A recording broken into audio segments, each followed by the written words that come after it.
हम लोग यहाँ श्रवण कर रहे हैं परम गुरुदेव का अंतिम लीला उपदेश। कहते हैं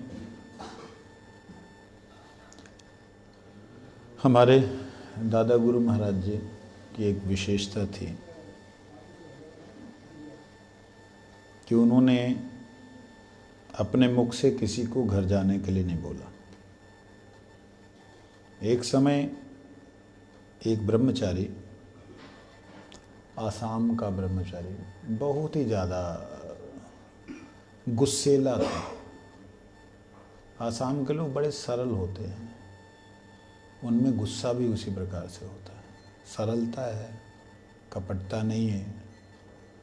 तो उनको जो गुस्सा आता था वो कुछ समझ नहीं पाते, बेचारे भोले लोग हैं। तो वो जो ब्रह्मचारी था उसको जब गुस्सा आता था तो वो मतलब मारने काटने में आ जाता था। इतनी उसकी अवस्था जो है बिगड़ जाती थी कि मार देगा, काट देगा। तो परम गुरु जी ने उसको समझाया कि देखो ये ठीक नहीं है, तुम जो गुस्से में मार दोगे जान से, ये ठीक नहीं, हाथ उठाना ठीक नहीं। आप थोड़ा सा इधर हो जाओ, गुरु जी को पीठ हो रही है आपको नहीं कर रहा, थोड़ा बस ठीक है, ठीक है। तो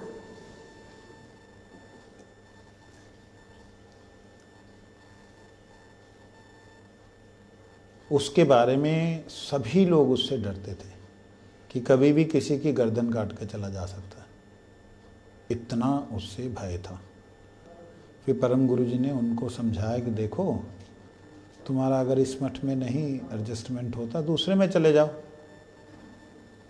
तो उसने परम गुरु जी को बोला रोते रोते कि गुरु जी मुझे नहीं समझ में आता कि कब क्या हो जाए, मेरी समझ में नहीं आता है, मैं पागल हो जाता हूँ। जब क्रोध आता है तो मेरे को नहीं पता लगता है, और जैसे ही वो क्रोध जाता है तो मेरे को होश आती कि मैंने क्या बिना बात के, छोटी सी बात के लिए क्रोध क्यों किया। रोते रोते उसने परम गुरु जी को उसका ऊपर दया आई। देखिए गुरु वही है जो शिष्य के दोष को देखते हुए उसे खत्म करने की चेष्टा करे, उसे दूर हटाने की चेष्टा करे। शिष्य का अगर समर्थ नहीं है तो इसका मतलब ये नहीं कि उसको दुत्कार के निकाल दे जा। एक बार परम गुरु महाराज जी ने किसी को ये उपदेश दिया, उसने महाराज वो ठीक नहीं है, वहाँ पे ऐसा वैसा फलाना ठिकाना, उसका ऐसा पैसे रखता है, उसका ऐसा वो स्त्रियों के प्रति उसका आकर्षण है, फलाना ठिकाना, और वो प्रतिष्ठा के लिए फलाना, मतलब कमी कमी कमी। तब परम गुरु जी ने एक बात कही, कहते अगर कंबल में से लोम बाँचने लगे, बाल निकालने लगे कंबल में से, तो कंबल नहीं बचेगा।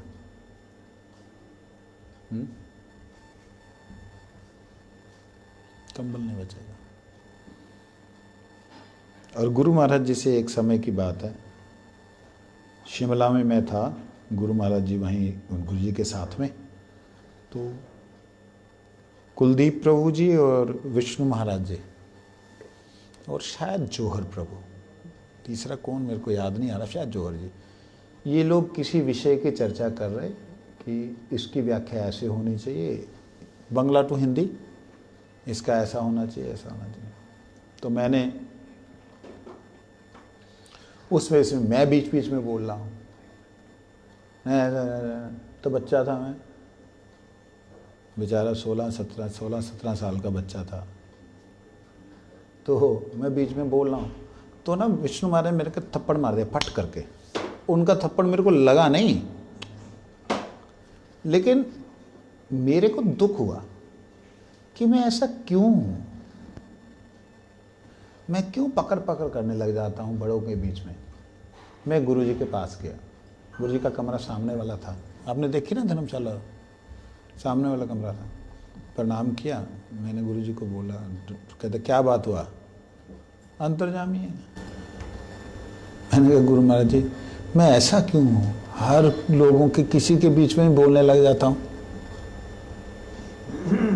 तो गुरु जी बोले क्या हुआ? मैं कहा ऐसे ऐसे वो लोग चर्चा कर रहे थे और बीच में मैं बोलने लगा तो चंद्रशेखर प्रभु ने मेरे को, तो कहते हैं देखो ये तो मठ है, मठ का मतलब हॉस्पिटल, हॉस्पिटल का मतलब बीमारी लोगों का रहने का स्थान। यहाँ सभी बीमारी है, कोई कोई डॉक्टर होता है, सभी बीमार हैं, कोई कोई डॉक्टर होता है।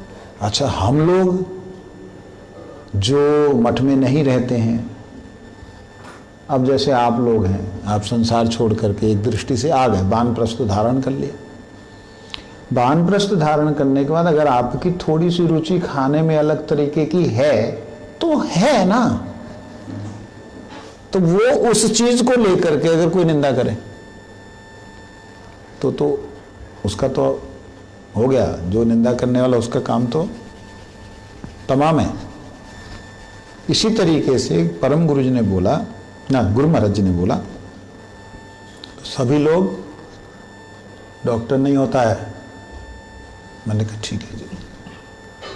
तो उस वक्त मैंने सोचा कि प्रभु जी डॉक्टर हैं, वो बच्चे थे, ठीक है गुरु जी, लेकिन मेरे को ऐसा क्यों होता है, मैं ऐसा क्यों हूँ, इतना ज़्यादा मैं क्यों हाइपर, उस वक्त हाइपर एक्टिव शब्द नहीं पता था, इतना ज़्यादा मैं क्यों बोलने लग जाता हूँ। धीरे धीरे होगा, एकदम नहीं होगा, एकदम से धीरे धीरे होगा, धैर्य रखो, ठीक है। तो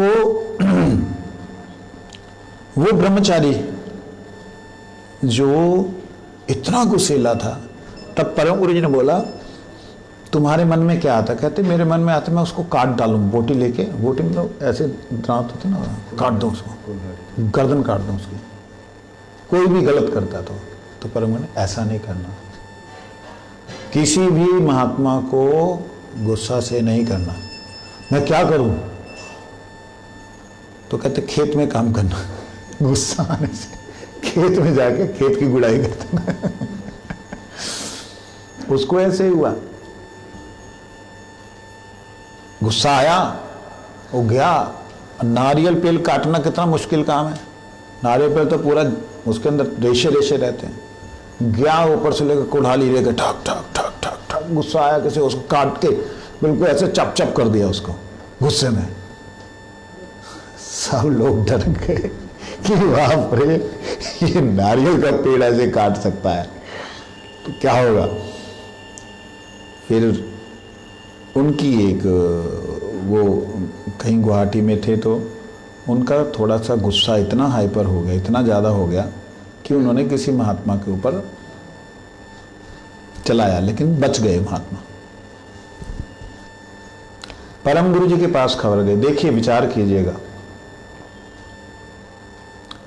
सिद्ध महापुरुषों में जो नित्य सिद्ध परिक्रम हैं, उनमें दोष ना देखने का गुण कहां तक हाई होता है, विचार कीजिएगा। और हम लोग बद्ध जीव जो हैं, वो थोड़ा सा दोष देख करके किस प्रकार से आग बुबला हो जाते हैं। गुरु महाराज जी वहीं पे थे। सभी ने गुरु जी को बोला कि आप ना, कलकत्ता में गुरु महाराज जी और परम गुरु जी कलकत्ता में, असम की गुवाहाटी की घटना घटी।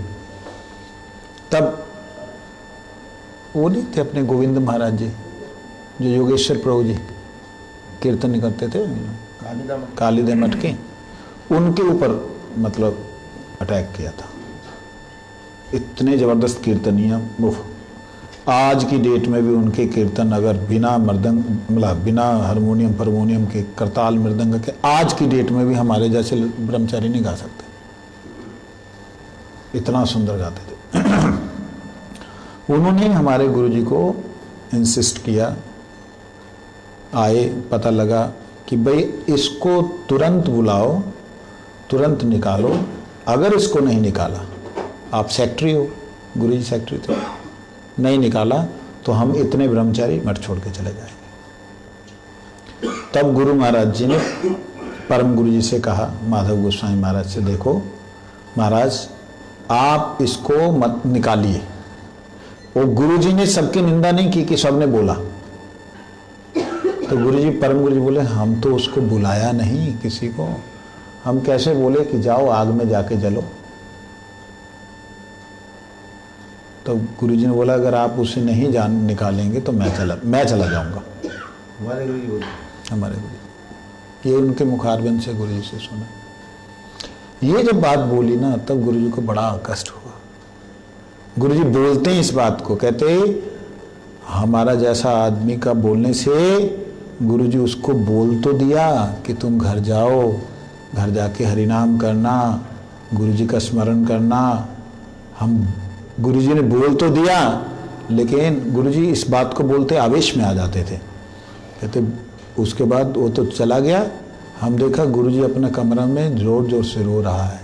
एक जीव आया था हे प्रभुपाद, हम उसको रख नहीं पाया। कल्पना कीजिए कैसे मतलब इन लोगों की दृष्टि और व्यवहार है। हम उसे अपने जीवन में शायद ना उतार पाए, और अगर उतर जाए ये बड़े सौभाग्य की बात है। ये बात हमारे गुरुजी ने, परम गुरुजी ने जो बोली उसको एज इट इज गुरुजी ने लिखा। मठ रक्षक की बात माननी होगी।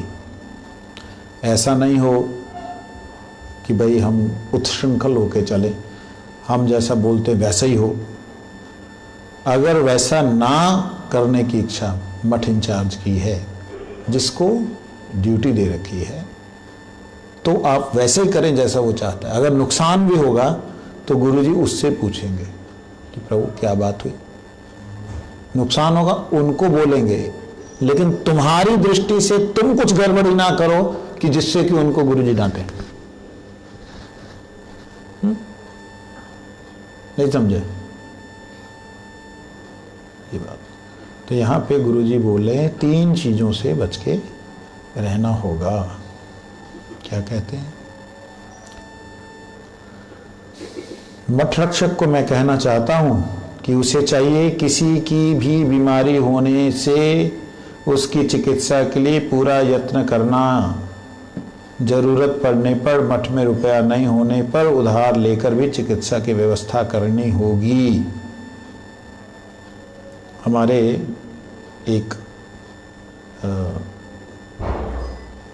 गुरुभाई थे, अभी तो मठ में नहीं है। उनको ना जुखाम भी अगर होता था ना तो भी मठ इंचार्ज के ऊपर एकदम ये वाले उपदेशों का अटैक करते थे। अरे जुखाम है, 3 दिन में चला जाएगा, ठीक हो जाएगा, थोड़ा सा सहन करो। जुखाम के लिए भी उनको 100-150 रुपए का उसके ऊपर खर्चा होना चाहिए। मतलब दूध, बादाम ये सब उनको देना चाहिए, और मठ इंचार्ज के ऊपर चढ़ जाते थे। मैं नाम नहीं लूंगा उनका।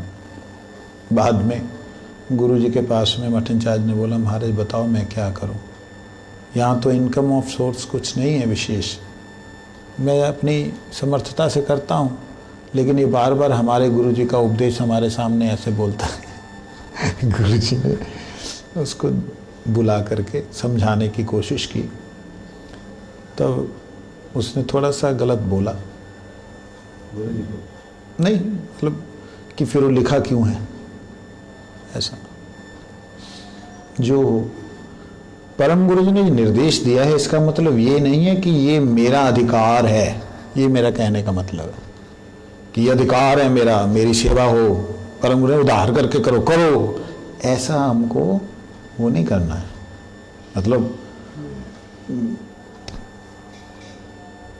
परम गुरुजी के जीवन की एक और विशेषता थी, वो जहाँ यहाँ बोला ना मठ इंचार्ज के अनुसार, मठ रक्षक के अनुसार, परम गुरुजी जब मठ में आए 1927 में शायद, है ना, 30 के बाद ही आए, 30 में तो वन गोसाई महाराज जी हो गए। 27 में हरिनाम हुआ था ना, राधाष्टमी के समय।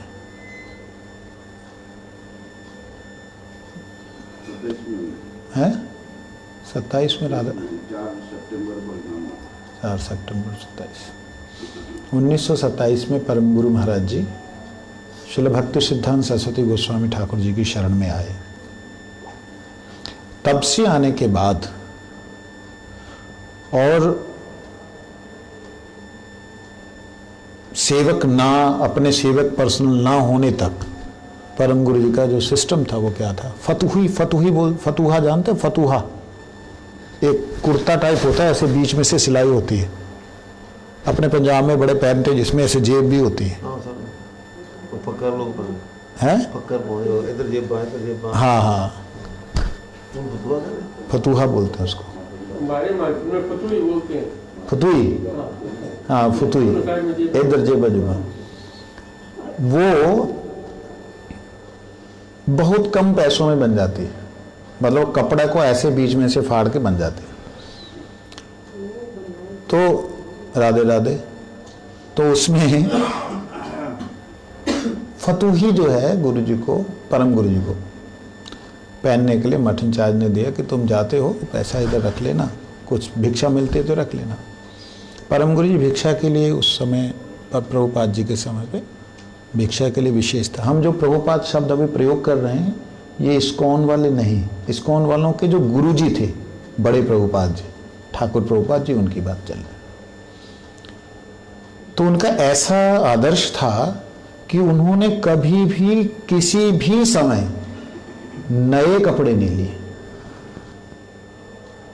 किसी वैष्णव का उतरन होगी, पुराना हो गया, वो अब बीच में से फट भी गया है, तो उसके जो बीच वाला हिस्सा फट गया उसका साइडों का जोड़ करके, ये तो हमने भी पहना है, मतलब हम इसको हमने भी पहना। जब हमने सुना ऐसा तो फिर हमारे वही अनंग प्रभु जी, भिक्षु महाराज जी, उनको देखा वो ऐसे सिलाई करके पहन रहे। मैंने कहा ये क्या करते हो, बेइज्जती कराते हो, गौड़ी मठ की बेइज्जती कराते हो क्या, इतने भिखारी हो गए? तो कहता चुप, हमारे गुरु जी ऐसा पहनेंगे, हम भी ऐसे पहनेंगे। तो क्या, जो कभी भी उन्होंने अपने लिए एक पैसा नहीं रखा। परम गुरु जी ने इस बात को बोला है, यहां लिखा है परम गुरु जी ने, देखते हैं। गोस्वामी महाराज, नेमी महाराज और मैं अपने बारे में बोल रहे हैं। गोस्वामी महाराज, नेमी महाराज और मैं, हम लोग मठ की सेवा के लिए कलेक्शन किया करते थे। मैं भिक्षा का पूरा रुपया मठ में देता था। मेरे पहनने के लिए केवल फतुहा जिसको कमरी कहते हैं कहीं कहीं, कमरी होता था। देखिए, श्रीमद् भक्ति प्रदीप तीर्थ महाराज, याजावर महाराज, श्रीधर महाराज, जिनके साथ मैं रहता था, उनको जब किसी वस्तु की आवश्यकता होती थी मैं खरीद कर देता था, परंतु अपने लिए कोई वस्तु नहीं खरीदी। ये बोल कब रहे हैं? अंतिम समय में जाने से पहले इस बात को उन्होंने उद्घाटन किया, नहीं तो किसी को पता नहीं लगता।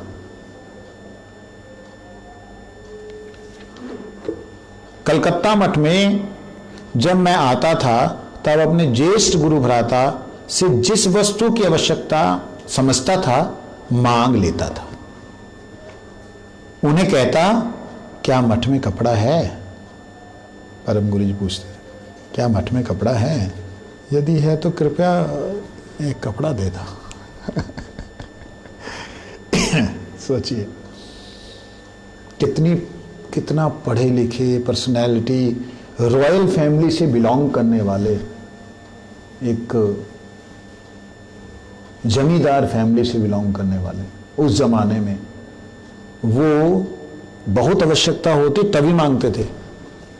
उनके साथ रहने वाले हमारे श्रील श्रीधर देव गोस्वामी महाराज, पूरी गोस्वामी महाराज, इन्होंने जो उनकी जीवन की घटनाएं जो श्रील भारती गोस्वामी महाराज को बताई हैं, वो रोंगटे खड़े करने वाली। वो तो वॉल्केनिक एनर्जी जो है ना, उसमें उन्होंने प्रकाशित कुछ की हैं। कहते, यदि है तो कृपया कपड़ा दे दो। अनावश्यक भोग के लिए मैं नहीं कहता था। ये बातें गुरुजी ने अपने मुखारविंद से जब बोली ना, उस दिन से गुरुजी की कृपा है। मतलब फालतू कपड़े जो हैं वो इकट्ठे करके जोड़ जोड़ के नहीं रखने, ऐसा अपने जीवन में करने का अभ्यास रखा। ये तो हमारे दामोदर महाराज जी हैं, जबरदस्ती ला करके इसको जब बाहर जाओगे इसको पहन क्योंकि होता ही है, उनको ये रहता है कि आप नहीं हो, आप रिप्रेजेंटेटिव हो गुरुदेव के, इसलिए आपको ऐसा रहना होगा। फिर मैं कई बार नए भी कपड़े रखता हूँ तो वो नए कपड़े ला करके रंग करके दे देंगे, वो रखा था पहना क्यों नहीं आपने तो प्रेम है। इस तरीके से जब मैंने ये सुना था तब से मन में यही था कि 3 कपड़े होंगे बस, सेट 3 नहीं, धोतियां 3, एक रखी हुई है, एक पहनी हुई है, एक धो के डाली हुई है, बस इससे ज्यादा कपड़े नहीं।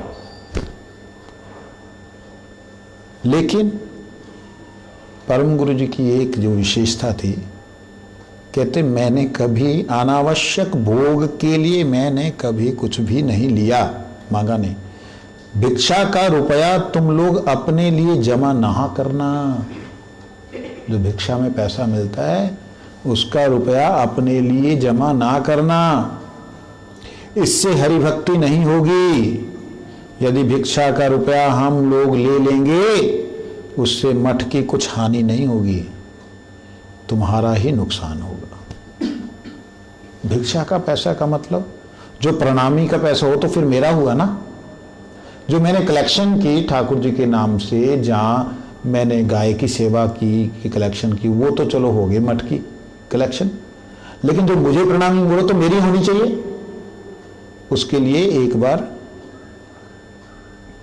श्रील गुरु जी के मुख से शायद चंडीगढ़ में सुना, जब मैं मेरा नहीं हूं, मेरा ये शरीर मेरा नहीं है, अब इसको देख करके कोई अगर देता है तो किसके लिए है वो? मतलब ऐसे हाई स्टैंडर्ड के गुरुजनों के अनुगत में हम लोग का जन्म हुआ है, कितना भाग्य बात है। अकाउंट ही नहीं है परम गुरु जी का बैंक में, हमारे गुरु जी का अकाउंट ही नहीं बैंक का। दामोदर महाराज को तो जबरदस्ती मैंने बोल करके अकाउंट बेचारों का खुला, उनकी भी इच्छा नहीं थी। मैंने कहा भाई कोई दुख करो, तो कहते मेरे ऊपर आपने स्टंप लगा दी मैंने कहा मेरे भाई तो मेरी बात को बेचारे मानते हैं बड़े प्यार से, लेकिन एक सोचने वाली बात है कि किस तरीके का उनका जीवन रहा। पैसा जमा नहीं किया तो नहीं किया, और सेवा में कल हमने श्रवण किया था, सेवा में जो लगाया किस तरीके से, आप लोगों ने तो सुना नहीं। उस जमाने में 1 रुपए की कीमत होती थी, बहुत कीमत होती थी। हमारी माता के ज़माने में मतलब लगभग 60 के अंदर 50, 60, 70 के अंदर 1 रुपए का जो है आपको 1 किलो घी मिल जाता था देसी गाय का, 1 किलो घी देसी गाय का। और उस जमाने में 1 रुपया 1 पाउंड के बराबर होता था, डॉलर नीचे होता था, मालूम है जी? 1 रुपया 1 पाउंड के बराबर होता था हमारा। आज 1 पाउंड 105 रुपए का शायद, इतना था उस समय में। उस समय में किस प्रकार से जो है वैष्णव सेवा के उद्देश्य से, वैष्णव सेवा के लिए परम गुरु महाराज जी ने कष्ट सहते हुए अपने आश्रम में खाने को मिले या ना मिले, लेकिन वैष्णव सेवा के लिए उन्होंने जो प्रयास किए, जो कोशिश की, वो अद्भुत थी। उनकी उस समय की वो अभ्यास था कैसा, जब वो घर में थे तब उन्होंने अपने मित्रों के साथ मिलकर, रॉयल फैमिली से तो थे, मित्रों के साथ मिलकर के एक लाइब्रेरी बनाई थी गरीब बच्चों को पढ़ने के लिए, और उनको पढ़ाने की कोशिश की उन्होंने। इस तरीके से परम गुरु जी का जीवन बचपन से, और आप देखिए इस समय में जो अंतिम समय में जाने के समय ये उपदेश दे रहे हैं। कहते हैं मठ का कोई हानि नहीं होगी कि भी तुमने लाखों रुपए जमा कर लिया या हजारों रुपए जमा कर लिया, उससे मठ की तो कोई हानि नहीं होगी, तुम्हारा ही नुकसान होगा। मठ की रक्षा करेंगे कृष्ण, भक्तगण वैष्णवगण वो रक्षा करेंगे, परंतु भिक्षा के पैसे को जमा करने की चेष्टा रखते हैं, उनका सारा परमार्थ चूल्हे में चला जाएगा। और मैंने देखा है, मतलब 34 साल तो 36 साल हो गए, 34 साल हो गए, 86 में आया था। इन 34 सालों के अंदर मैंने देखा है बहुत पैसा रखा रखा रखा रखा। उन लोगों का वो जो बोला ना, परमार्थ चूल्हे में चला जाएगा। परमार्थ जो है कृष्ण प्रेम है, कृष्ण प्रेम जो है चूल्हे में चला जाएगा। चूल्हे में जाने का मतलब व्यर्थ चला जाएगा, तुम्हें नहीं मिलेगा।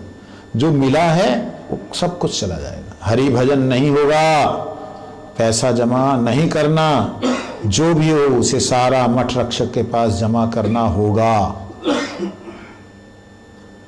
जब कुछ असुविधा हो तो मठ रक्षक से कहना। कनक स्प्रिया हरि भक्ति में बाधा है।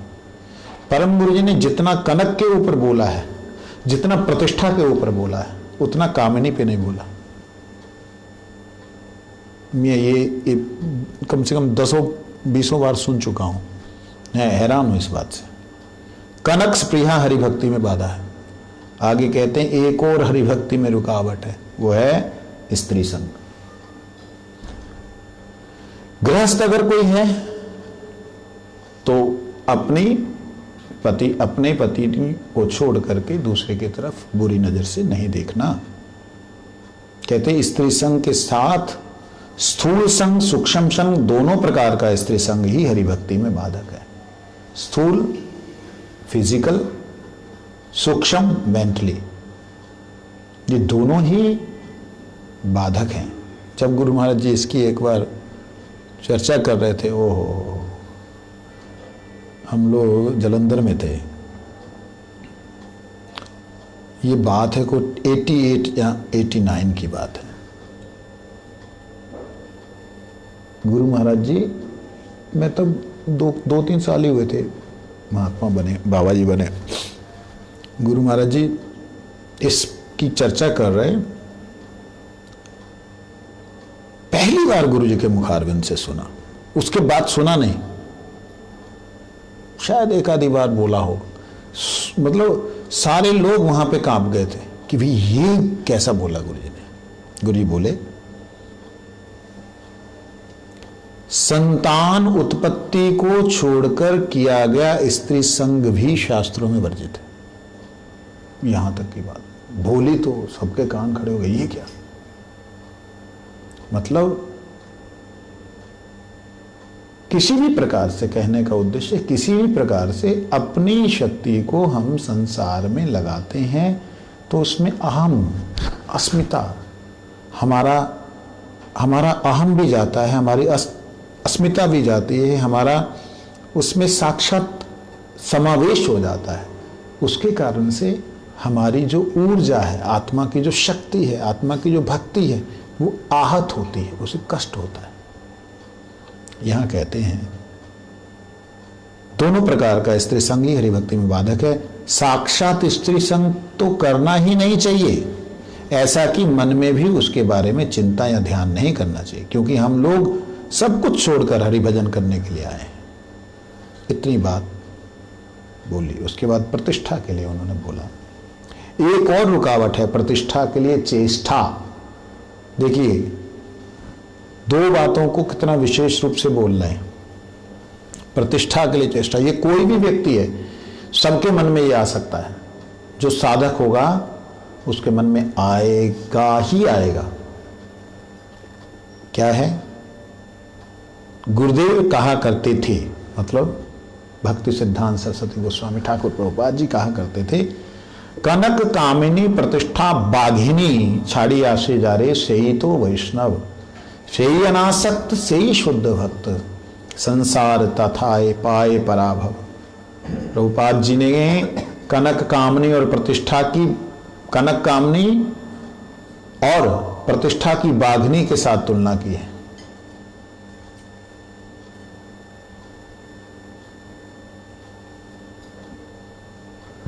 प्रतिष्ठा खतरनाक है, लेकिन प्रतिष्ठा नहीं चाहते हुए जो हरिभजन करते हैं उनके पास प्रतिष्ठा स्वयं आ जाती है। लोग स्वाभाविक रूप से उनका सम्मान करते हैं।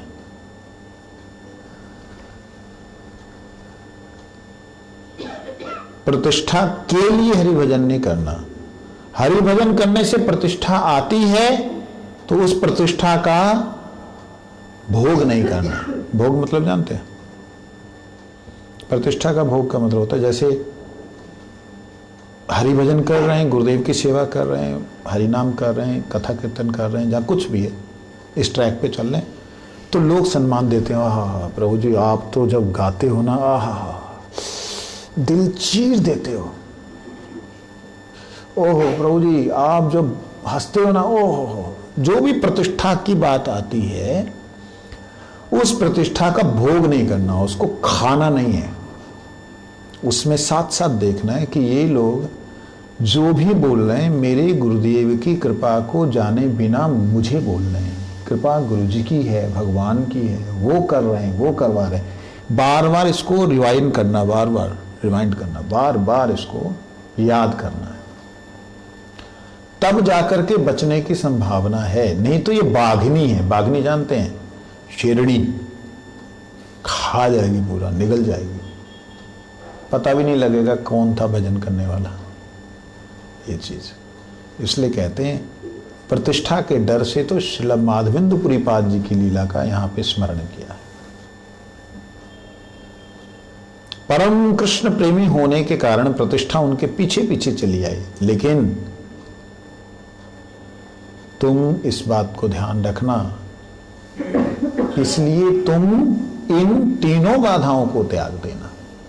ये बात जैसे आदेश दे रहे हो, इस तरीके से उन्होंने बोला। श्रील माधवेंद्र पाद जो कि श्रील वल्लभाचार्य जी के गुरु थे, जो कि श्रीमद ईश्वरपुरी पाद के गुरु थे, जो कि नित्यानंद अद्वैताचार्य के गुरु थे, उन माधवेंद्र पाद जी की लीला थोड़ी सी इंगित की है जहाँ पे कि किस प्रकार से भगवान उनके लिए प्रकट हुए। जो श्रीनाथ भगवान है, श्रीनाथ जी का नाम सुना है ना आप लोगों ने? सुना? श्रीनाथ भगवान जिनके लिए स्वयं दूध लेकर के आए, दूध पिलाया और कहा कि तुम जो है मांग नहीं सकते हो। अरे 3 दिन से तुमने खाया नहीं, मांग नहीं सकते हो? तो उन्होंने कहा कि तुम्हें कैसे पता लगा कि मैं खाता नहीं, दूध पीता हूं और मांगता नहीं? कहते हमारे यहाँ पे वो माताएं आती है ना, वो लोग कपड़ा वपड़ा धोती है ना, तो वो लोग बोले कि 3 दिन से बाबा भूखा कुछ खाया नहीं। तो उन्होंने देखा इतना छोटा सा बालक, सुंदर सा बालक, 5 बरस का बच्चा ऐसे ऐसे ऐसे करके लोटा लेके आया और ऐसे बात कर रहा, कमर पे हाथ रख के। तो लोटे को उन्होंने दूध पी के सहज लिया कि हाँ आएगा लेने के लिए। वो बोला था मैं आऊँगा, आया ही नहीं। सारी रात बीत गई। जैसे ही सुबह हुई, थोड़ी सी उनको सुबह होने से पहले थोड़ी सी तंद्रा आई। ये जो तंद्रा आई, इसी के अंदर गोपाल जी आ गए। ए माधवेंद्र, मैं तुम्हारा गोपाल हूं। हैं? गोपाल जी एकदम बड़े प्रसन्न हो। गोपाल जी आ गए, कहते मैं तुम्हारा बहुत काल से इंतजार कर रहा, कब माधवेंद्रपुरी आएगा, कब मेरे को निकालेगा। निकालेगा कहाँ से? वही देखो, वो पकड़ के लेके गए उनको। गोपाल जी उनको पकड़ के लेके गए, यही पेड़ का नीचे में हम हैं। उनको पकड़ के लेके गए, वहाँ दिखलाया। और वहाँ पर जब देखा कि इस पेड़ की क्या महिमा है, इसके नीचे भगवान जी कैसे हो सकते, सारे गांव वालों को, यही जतिपुरा, ये जो उधर आन्योर ग्राम में, आन्योर ग्राम के पास में, वहीं पे भगवान का प्राकट्य हुआ। गोविंद कुंड के पास है ना वो स्थान, प्रकट लीला, प्रकट स्थली। तो वो सारे गांव वालों को बुलाया कि आओ आओ, तुम्हारे जो है ठाकुर यहाँ पे हैं। कहाँ है बाबा? बोला ये पेड़ के नीचे। पेड़ को हटाया, पेड़ को प्रार्थना की और हटाया, उसके नीचे से भगवान का विग्रह प्रकट हुआ। जिनके लिए भगवान इंतजार कर रहे हो, और फिर उसके बाद में बहुत वर्षों तक गिरिराज जी के ऊपर मंदिर बना करके, गिरिराज जी के नीचे ही पहले थे मंदिर बना करके, बहुत वर्षों तक सेवा चली। और उसके बाद में ठाकुर जी बोलते हैं माधवेंद्रपुरी पास से, देखो बहुत दिनों से मैं उस मट्टी के अंदर रहा तो मेरे शरीर में जलन हो रही है, थोड़ा चंदन और वो कर्पूर से अगर लेपन किया जाए तो। भैया तुम किसी और को बोल दो, 80 साल के बुढ़े को भूल गए हो, इस वक्त वो जाएगा कहाँ? मलयज चंदन चाहिए। मलयगिरी पर्वत है, जब मलयगिरी का पर्वत का जो चंदन है बहुत सुशीतल है, वो चाहिए। वो उड़ीसा में जाएंगे, अब वहां से पैदल, यहां से वृंदावन से पैदल उड़ीसा गए। कितने महीने लग गए होंगे अंदाजन? 4 महीना तो कम से कम। 4 महीने पैदल चल के, कहीं कोई बैलगाड़ी में बैठा लिया तो ठीक है, नहीं तो ठुकुर ठुकुर ठुकुर करके 4 महीने चलते चलते वो पहुंचे। और पहुंचे कहाँ? रेमुनाथ, गोपीनाथ भगवान के दरबार में। वहां पहुंचे तो मालूम पड़ा कि यहाँ पे भगवान जी को जो खीर भोग लगती है, वो खीर का नाम है अमृत केली खीर। क्या खीर है? अमृत केली। अमृत केली खीर, मतलब अमृत जिसमें किलोल कर रहा है, अमृत जिसमें घुला हुआ है, अमृत से बना हुआ जो है, अमृत की केली, अमृत जो है घुल मिल करके बना हुआ, वो खीर। तो उन्होंने कहा ये अगर अमृत केली पहली बार सुना, अगर मिल जाता थोड़ा सा टेस्ट अगर मिल जाता तो मैं गोपाल जी के लिए बनाता। मन में आया, साथ साथ देखिए क्या मन में आता है। हमारा आता तो क्या होता, हम तो जाकर के बोलते भाई हमारे को नहीं दे प्रसाद, हम ठाकुर जी को खिलावेंगे। और उनके मन में आया कि अरे मेरी जिह्वा का इतना लोभ, मैं तो सिर्फ दूध पी के रहता हूँ, मेरे को रबड़ी खाने की, मतलब ये खीर खाने की इच्छा हो गई। ओहो, मैं अब नहीं यहाँ रहूँगा। शाम हो चुकी थी, जा नहीं सके। वहाँ से निकल आए गाँव, उस जगह से, गाँव से निकल करके जहाँ पे हाट बाजार लगता था वहाँ आ गए। वहाँ आकर के बैठे हैं कि सुबह होगी निकल जाऊंगा। रात को गोपीनाथ भगवान क्या करते हैं, देखो गोपीनाथ जी को 12 कसोरों में भोग लगता था। वो 12 कसोरों को भोग लग करके 12 के 12 उठा करके, 12 नहीं 17, 12 के 12 पुजारी जी ने उठा कर ले गए। अब पुजारी 12 ले गए, लेकिन ठाकुर जी ने एक कसोरा अपने आंचल में छुपा के रख लिया। अब वो 12 कौन से लेके गया? वो सामने जो पड़े थे ले गया, उसको मालूम ही नहीं कि उसके नीचे भी है। रात को लगभग आधी रात को ठाकुर जी जो है पुजारी को आवाज देते हैं, ए पुजारी, पुजारी कौन है? उसको लगा कोई, कौन है? अरे मैं गोपीनाथ। गोपीनाथ भगवान? फिर देखता प्रकाश सामने। हे नाथ, कहते देखो मेरे यहाँ पे दर्शन के लिए आया था माधवेंद्रपुरी, उसके लिए मैंने खीर रखा है। वो बोल के चला गया कि उसका जिह्वा का लोभ, जिह्वा का लोभ नहीं, हमारा इच्छा हुआ था उसको भोग प्रसाद देने का, उसका जिह्वा लोभ नहीं हुआ। तुम जो है ये हमारा आओ, हमारा आंचल से नीचे से खीर ले जाके उसको दो। पुजारी बोला आधी रात को, आज चिंता नहीं करो तुम, अभी खोलो मंदिर।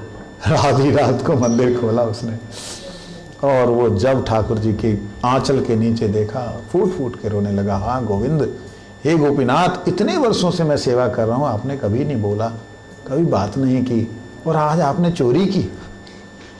कह रहे आपकी चोरी की आदत नहीं गई, अरे आप बोल देते तो हम ऐसे ही खिला देते। लेकिन बड़ा प्रसन्न हुआ, उठा करके छाती से लगा के आधी रात को गया।